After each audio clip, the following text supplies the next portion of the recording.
Super Supportive by Sleyca. Chapter 183.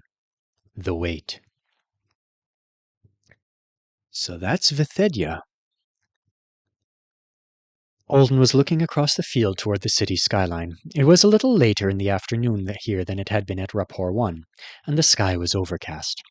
Other than his voice and the strikes of their boots on the packed ground, the only sound was the call of some forest dweller coming from their left. The noise was a plaintive one. His brain, trying to form connections in the new environment, suggested the unknown creature might be angry with the giant construction project going on in its wilderness. And what's the yelling animal?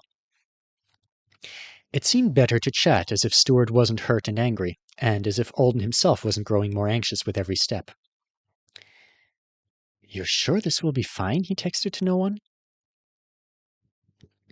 "It's as I told you. Yenna Pezeth exploring your thoughts in ways you haven't agreed to isn't impossible, but it's very unlikely." "I know, breach of contract, offending the art's ethics, reputation. There are so many reasons for a good healer not to do it, and so few reasons to think I'm hiding anything worth the trouble in my head, but still "Those are orange sky morns," said Stuart, interrupting the thoughts with the answer to his question. "Many of them live in this area. They're small and furry." He went on to describe an animal that sounded like a squirrel to Alden. "You might see some while you walk with Healer Yenu. They like the grove behind the House of Healing, and she won't let anyone scare them away. And yes, that's Vithedia." "The teleportation chamber we were in was amazing. With the clouds?" "Oh, you liked..." He looked from Alden to the city. "I'm sorry, I was ranting and didn't let you enjoy it." "It's fine. We were only there for a blink anyway." "I will be silent the next time we travel," Stuart promised. "You don't have to. What's the big thing taking up so much space in the Orange Sky Morn's forest?" "The Sleyca branch," Stuart answered. "An oasis ship. It's being built completely out of materials native to the Mother. The designing of a ship that uses as little traveler's knowledge as possible has been the devotion of the life for a wizard from Rapport 3. She and her children are in charge of the project." The shape of the vessel wasn't branch-like, unless it extended back into the trees in ways that couldn't be seen from the path, which did seem possible to Alden. From here it appeared to be more ovoid, with enough irregularities and ongoing construction to suggest it might not be its final form. "Traveler's knowledge?" he asked.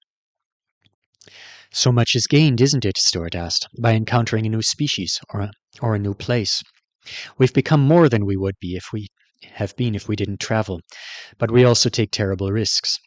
And maybe we fail to innovate and find truths that were hidden in the end of a more solitary journey.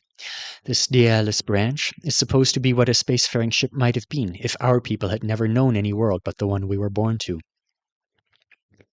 Alden stopped gazing at the ship and frowned at the track ahead of them. The Artonans were the species that traveled and connected everyone else. How far back in their history would you even have to go to try to imagine a spaceship that had taken nothing, not even a concept, from anywhere but their native planet? "I'm not disrespecting the educational part of the project, but isn't it very closing of options to build something important that way? Unless it's not important and it's mostly an experiment?" "I think you're searching for the word limiting," said Stuart. "Yes, it's an eccentric project. It's for the campaign to restore the place I told you about, the one that was sealed before Earth was discovered. And honestly, building a ship that way has been so difficult that I've heard it might not have been possible if some people didn't want to prance in front of the Iktet, which isn't a noble or intelligent reason." "What's Iktet?" The word didn't sound completely unfamiliar, but Alden wasn't sure where he'd heard it. "A technologically advanced species who wizards interacted with in the past. It's likely their society has collapsed, and their people are scattered now if they've survived at all, so finding motivation in spiting them is even more shameful than it would otherwise be." Alden immediately thought of Gorgon, but technologically advanced didn't fit with what he'd said about his own people being primitive in almost every way from a human point of view. "They're close to extinction because of the chaos where they live?" "Probably," said Stuart. "They seemed to be incapable of making honest agreements with anyone who wasn't Iktet. Artonans couldn't form lasting contracts with them, and they either hated magic or hated not understanding it. So our species were mutually offended, and even negotiations for a possible evacuation ended badly. They were left there." He looked at Alden. But the Sidelis branch isn't just an experiment or a vanity. If it achieves all the goals that have been set, it will become a resource of unmatchable value. That ship is meant to be the closest we can come to sending a piece of our planet wherever we need to go. It should make some magics much less difficult and provide a haven in places where rest can't normally be found. What kind of... We can talk about spaceships and history and the work of those who strive against chaos's encroachment any time, Stuart said. But it is more normal for people walking here to think about their hopes for healing. Alden sighed and tightened his grip on the green rock that looked like sea glass. Most people walking this way probably see things like giant magic ships every day, but I guess you're making sense. They walked for a little while without saying anything. His thoughts ricocheted from spaceships to school counselors to the hour he had hidden on his upper arm. He wondered if he was heading toward the clarity he hoped for and the relief, or if he was giving himself over to one more complication and risk. It's not easy to trust someone else with this kind of thing, is it? Is that just me? I think that's normal, but I've had to accept so much help with my own mind that I'm very used to it, and I decided to talk to Healer Yenu for you instead of another because she's my favorite. That's nice to know. What makes her your favorite? No, Stuart said. You'll think my reason is strange. Alden looked at him curiously. All right. Your recommendation is good enough anyway. Only a few steps later, Stuart said, She stole me from another healer, one who Father had taken me to against her advice. What do you mean she stole you? She walked into the other healer's house while I was preparing for a ritual treatment and told me to come with her. I assumed I was supposed to because why would someone steal me? Who would do a thing like that? Alden gaped at him. We're talking about a kidnapping? Apparently Yenu Pezeth would. Stuart had nothing but affection in his voice. She took me to fly twirly kites nearby. Father found us quickly. But from what I've been told, he was very upset. He should have been, shouldn't he? Yes, but none of my other healers would have risked life and profession to make a point to him, so he did listen to her argument again. I wasn't one he wanted to hear. She was telling him it was time to pause and let me grow without any treatment for a while. Was she right? Stuart nodded. Those helping you with alterations of the mind are supposed to be careful not to push when there's resistance, fluctuation, or lack of desire from the self. Caution was especially important in my situation, and we knew I'd be seeing mind healers for years to come. But it was hard for my father to agree to the pause when I was still so far from comfort. Your favorite healer is the one intense enough to steal the primary's son and then give the primary a lecture when he came to get his son back. Alden couldn't help sounding amused. That doesn't surprise me. She's very serious and talented about her work, Stuart rushed to assure him. That was why what she did had such an impact. As they approached the building, Alden studied it. It wasn't dramatically different from what he might have expected. A boat sailing through some treetops would be a good description of the architecture, but he thought the structure's curved shape might be intended to call to mind hammocks more than watercraft. Portiloth would have been pleased to see that this house of healing had its own grove of trees. Off to one side and behind the first building there was a second, larger one that was more tucked away in the woods. When the two of them were still a significant distance from the front door, the path started to be spotted with the same kind of stones they carried. Up ahead, the ground was actually so covered it was paved with them, a milky green lane taking over from the dirt. We stop and say the honor to the healer you plan to see, said Stuart, halting. It's written on the floor or ceiling at some houses, but this is how they do it here. I think I know this then, said Alden. The days? That's right. Alden bent and placed his stone on the ground. It sank in like the packed dirt was soft around it. These mark the days of Yenu Pezeth, he said. These mark the days of Yenu Pezeth, Stuart said beside him, given that others might thrive. May healing be found here. May healing be found here. Evening's approach meant that the workday was over for most people, but the House of Healing wasn't empty. Some of the healers lived on the property, and some patients were here for extended stays. The second building was housing those who couldn't be healed and couldn't safely be left to live in their own or with family. Stuart told Alden all of this while they passed through softly lit hallways that were filled with a quiet hum. His voice fell almost to a whisper when he talked about the second building. I hope that question isn't stupid, but why can't everything be healed? It's the same on Earth. Avowed and wizards are cautious about reversions, failures. Alden was speaking just as quietly.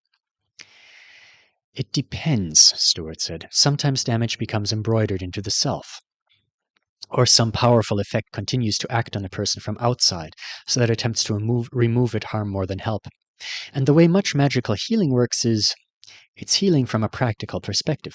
But if you lose a leg and then command reality to reassemble it and attach it again to the place and purpose it once had, have you healed a broken thing or have you broken the way of things?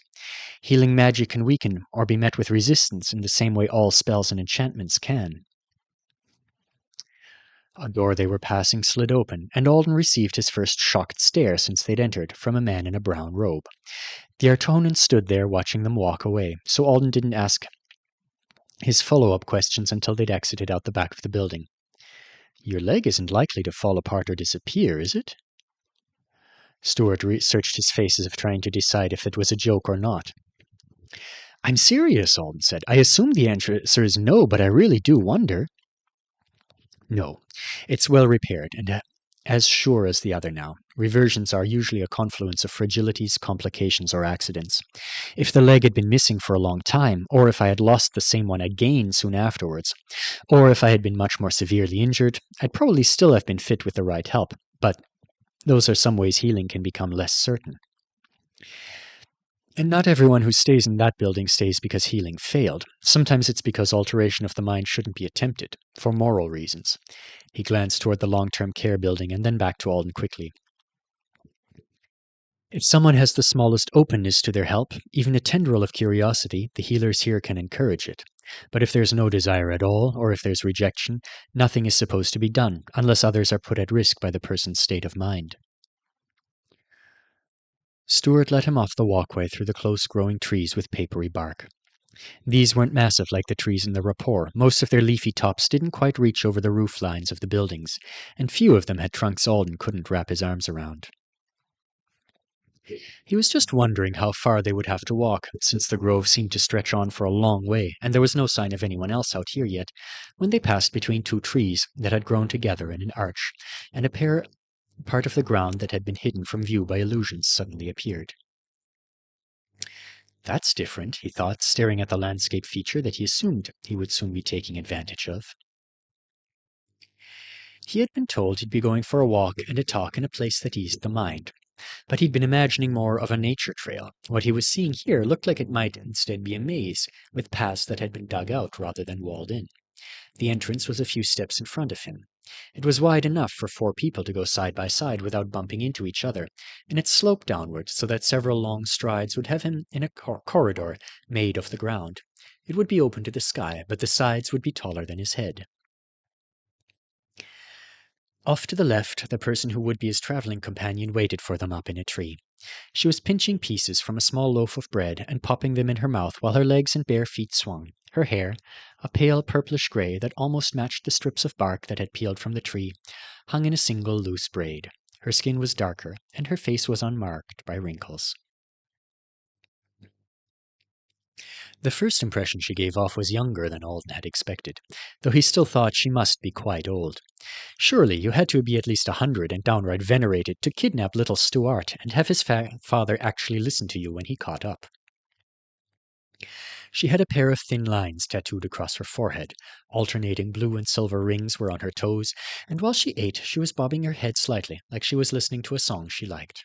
Her mouth stretched into a smile when Stuart approached the tree and called out her name. After shoving the loaf of bread into her mouth, she threw the last pinch she'd taken toward a petite animal that looked like a chubby, big-eyed monkey with pointy ears and a squirrel-ish tail. Alden hadn't noticed it clinging to the limb above her until just then, when she dropped down from the branch. Her feet didn't hit the ground with a thump he would have expected. Considering the height, he wasn't sure if physical technique or magic should be given credit for the soft fall. "Dear Stu," she said, "the days have been long. You do know you're welcome to come for visits even if you don't need me, don't you? I'm proud, though. I like it when my patients can leave without looking back." Stuart responded to the warm greeting with a bow, then introduced Alden as avowed Alden Thorne, who the whole of the Triplanets, especially his family, should recognize as an absolutely extraordinary person because of his deeds. Just look at that commendation from Alisarta! He sounds a little mad at his family still, but I guess it's not too obvious with all the praise.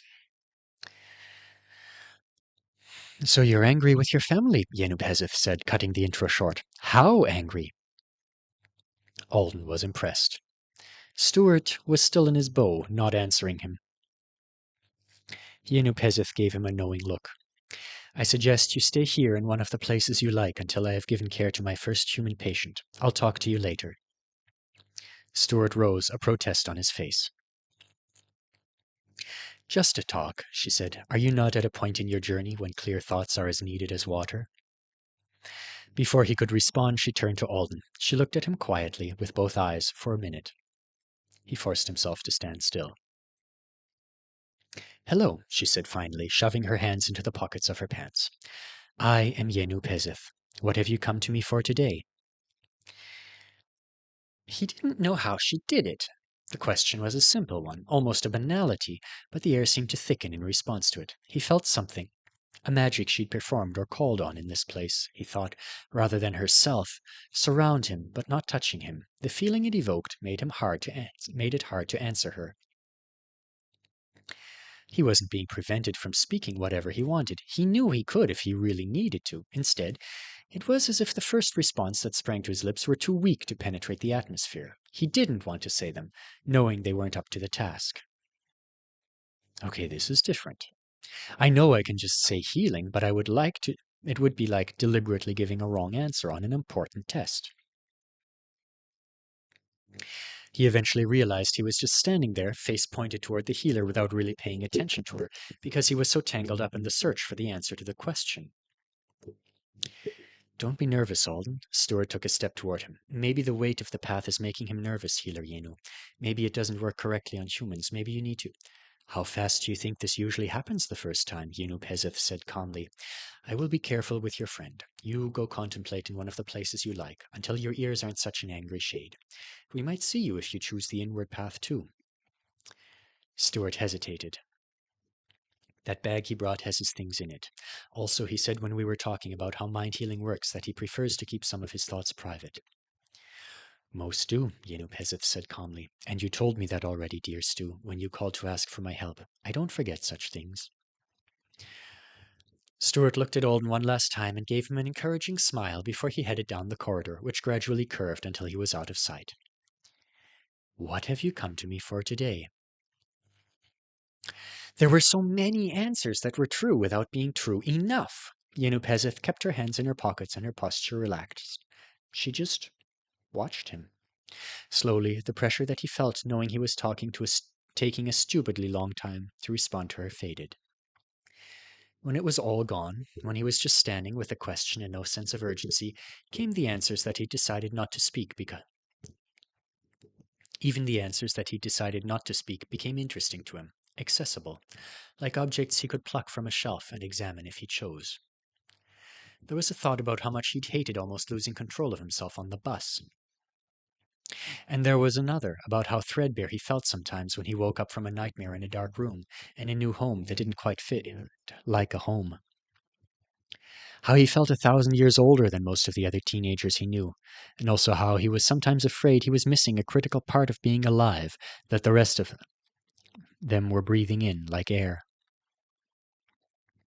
How the universe kept proving it could take everything from him, and how he really struggled not to believe that it would. But there were other possible answers too, brighter ones.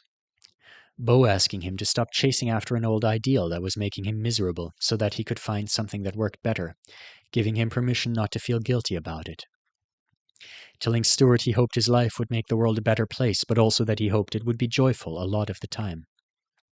Stuart telling him to stop being envious of choosing season when he was in the middle of one of his own. Putting away the skill machine with its cold switches and hard limits, discovering something more playful and flexible instead.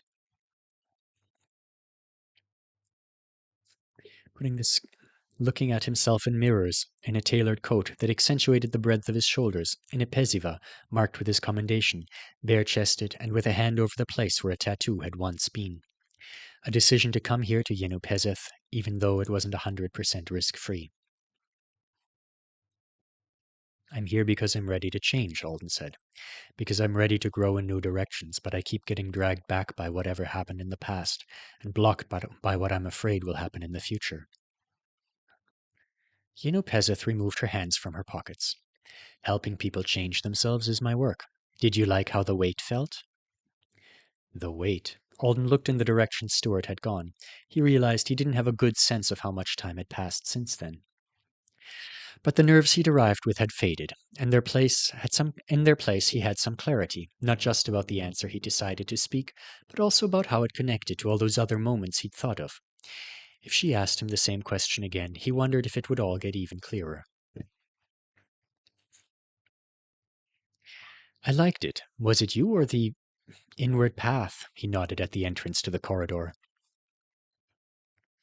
It was me telling the inward path what to do, Yenu Pezeth said. The weight is stronger the deeper we go, and there is more to be found within. You will be very calm. The weight will tell you about yourself. You will tell me what things hurt you or halt you, and I will help you with them. Do you want that? I do, he said. My new patient is Stu's friend. What a delightful happening. Come with me. We'll go for a walk.